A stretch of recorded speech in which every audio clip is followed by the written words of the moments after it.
வணக்கம். இன்னைக்கு விமலா சமையலில் சிகப்பரிசி மாவில் புட்டு எப்படி செய்யுதுன்னு பார்க்கலாம். கடையில் வாங்கின சிகப்பரிசி மாவு தான்.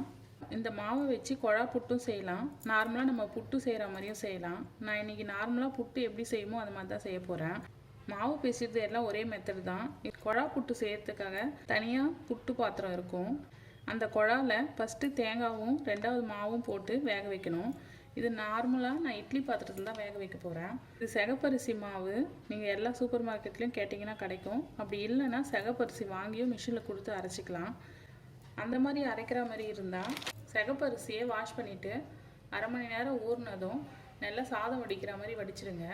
பேனுக்கு அடியில் காட்டன் துணி போட்டு நல்லா காத்தார வச்சுருங்க. அரிசி ரொம்ப காயவும் கூடாது, காயாமல் இருக்கக்கூடாது, லைட்டாக ஈரப்பதம் இருக்கணும்.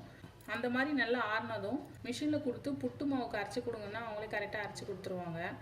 அந்த மாவை வீட்டில் எடுத்துன்னு வந்து வறுத்து வச்சிட்டிங்கன்னா ரொம்ப நாளைக்கு நல்லாயிருக்கும். அப்படி இல்லைன்னா கடையில் இந்த மாதிரி மாவு வாங்கிட்டும் செய்யலாம். 1 கப் சிவப்பரிசி மாவு இதை நம்ம கலந்துக்கலாம். விதன்னு தண்ணி சூடு பண்ணி கலந்து விட்டுக்கலாம். ஒரு பவுலில் மாற்றிக்கிறேன். உங்களுக்கு மாவு பார்த்தா தெரியும் பாருங்கள். இந்த மாவு புட்டுக்கு அரைக்கிற மாவுலாம் இந்த மாதிரி லைட்டாக ரவையாக தான் இருக்கும். நல்லா மாவை அரைச்சிட்டா அந்த அளவுக்கு புட்டு நல்லா உதிரி உதிரியாக வராது. இந்த மாதிரி அரைச்சி கொடுத்தாங்கன்னா தான் புட்டு வந்து நல்லா உதிரியாக வரும். லைட்டாக மணல் மாதிரி இருக்குது பாருங்கள். இதை ஒரு பவுலில் மாற்றிக்கலாம். இதில் கொஞ்சமாக சால்ட் சேர்த்துக்கலாம். ரொம்ப சேர்த்துறாதீங்க, கொஞ்சமாக தான் சேர்க்கணும். இதை நல்லா கலந்து விட்டுட்டு நான் விதன்னு தண்ணி சூடு பண்ணி எடுத்து வச்சுருக்கேன். அந்த தண்ணி போட்டு தான் கலக்க போகிறேன். ரொம்ப சூடு இருக்க தேவையில்ல, லைட்டான விதன்னு இருந்தால் போதும். கொஞ்சம் கொஞ்சமாக சேர்த்து கலந்து விட்டுக்குங்க. எடுத்தோடனே நிறைய ஊற்றிட்டிங்கன்னா சரியாக வராது. இந்த மாதிரி நல்லா கலந்து விட்டுட்டு தேவைப்பட்டால் கொஞ்சம் கொஞ்சமாக சேர்த்து பிசைஞ்சு விட்டுக்கலாம்.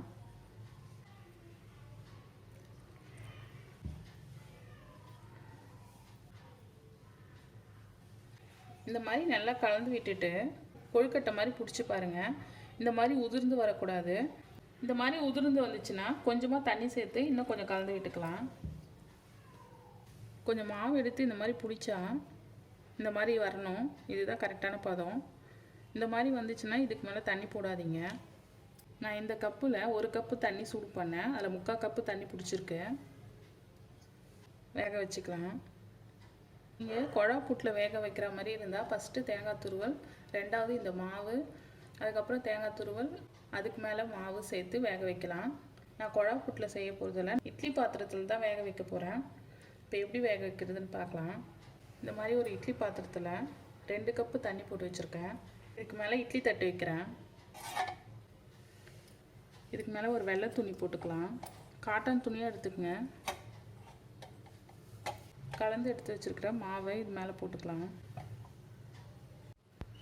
எல்லா மாவும் போட்டுட்டேன். 4 சைடும் இந்த மாதிரி மூடி விட்டுடலாம்.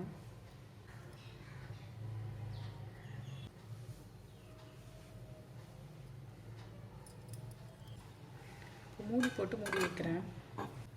கேஸில் வச்சுருக்கேன். ஹை ஃப்ளேமில் இருக்குது. 5 நிமிஷம் ஹை ஃப்ளேம்லேயும் 10 நிமிஷம் ஸ்லோ ஃப்ளேம்லேயும் வச்சு வேக வச்சிங்கன்னா புட்டு சீக்கிரமே வெந்துடும். இப்போ வெந்ததுக்கப்புறம் பார்க்கலாம். மாவு வேகிறதுக்குள்ளே முந்திரியும் தேங்காய் துருவலும் நெய்யில் வறுத்து எடுத்துக்கலாம். அதுக்கு ஒரு பேனில் 1 டேபிள் ஸ்பூன் நெய் போட்டுக்கிறேன். நெய் உருகினதும் 10 முந்திரி பருப்பு,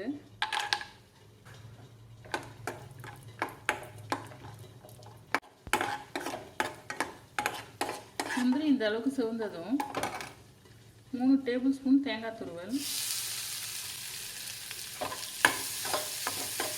நெய்யில் லேசாக வறுத்து விடுங்க போதும். தேங்காவை நெய்யில் இந்த மாதிரி லேசாக வறுத்து விட்டிங்கன்னா புட்டு வந்து காலையில் செஞ்சால் நைட் வரைக்கும் கூட கெடாமல் இருக்கும். லைட்டாக வதங்கட்டும். கொஞ்சமாக ஏலக்காய் தூள். இந்த அளவுக்கு லேசாக வந்தால் போதும். கேஸ் ஆஃப் பண்ணிடலாம். இந்த முந்திரி பருப்பு தேங்காய் துருவல் மாவு வெந்ததும் அதில் சேர்த்து கலந்து விட்டுக்கலாம். 5 நிமிஷம் ஹை ஃப்ளேம்லேயும் 10 நிமிஷம் ஸ்லோ ஃப்ளேம்லேயும் வெந்திருக்கு. இப்போ கேஸ் ஆஃப் பண்ணிடுறேன். இப்போ 1 நிமிஷம் இது ஆறட்டும். ஆறினதும் நம்ம தேங்காய் துருவல் சேர்த்து கலந்து விட்டுக்கலாம். சூடாக இருக்கும். உங்களுக்கு வெந்திருக்கான்னு செக் பண்ணுறதுக்கு இந்த மாதிரி ஒரு ஸ்பூனில் புட்டு மாவில் இந்த மாதிரி விட்டு பார்த்தீங்கன்னா தெரியும். இந்த மாதிரி ஒட்டாமல் வரணும். ஒரு நிமிஷம் அப்படியே ஆற விடுங்க. ஆறினதும் தேங்காய் துருவல் சேர்த்து கலந்து விட்டுக்கலாம். நம்ம வேக வச்சுருக்கிற புட்டு மாவை ஒரு பவுலில் சேர்த்துக்கலாம்.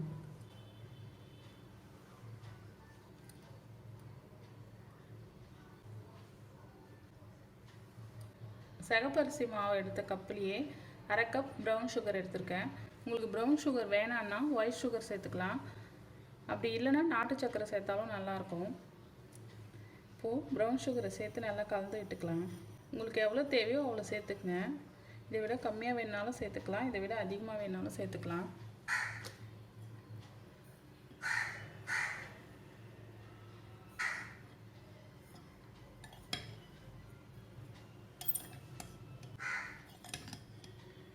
இந்த மாதிரி கலந்து விட்டுட்டு நெய்யில் தேங்காய் துருவல் முந்திரி வறுத்து எடுத்து வச்சுருக்கிறத இதில் சேர்த்துக்கலாம். நல்லா கலந்து விட்டுருங்க.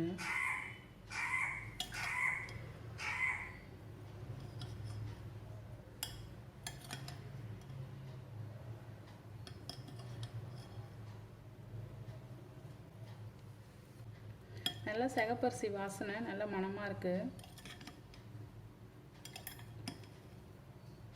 நல்லா கலந்து விட்டுட்டேன். ஈவினிங்கில் குழந்தைங்களுக்கு ஸ்நாக்ஸ் மாதிரி பண்ணி கொடுக்கலாம். சிகப்பரிசியில் ரொம்ப சத்து நிறைஞ்சிருக்கு. நார்மலாக ஒயிட் அரிசியில் செய்கிறத விட இந்த மாதிரி சிகப்பரிசியில் பண்ணி கொடுங்க, உடம்புக்கு ரொம்ப நல்லது. நான் ஆல்ரெடி பச்சரிசி மாவில் புட்டு எப்படி செய்யறதுன்னு அப்லோட் பண்ணியிருக்கேன். அதுவும் டிஸ்கிரிப்ஷன் பாக்ஸில் தரேன், அதுவும் போய் செக் பண்ணி பாருங்கள். ரொம்பவும் ஹெல்த்தியான டேஸ்டியான சிகப்பரிசி புட்டு ரெடி ஆகிடுச்சு. நீங்களும் செஞ்சு பாருங்கள். செஞ்சு பார்த்துட்டு உங்கள் கமெண்ட் சொல்லுங்கள். வேறு ஒரு ரெசிபியில் பார்க்கலாம்.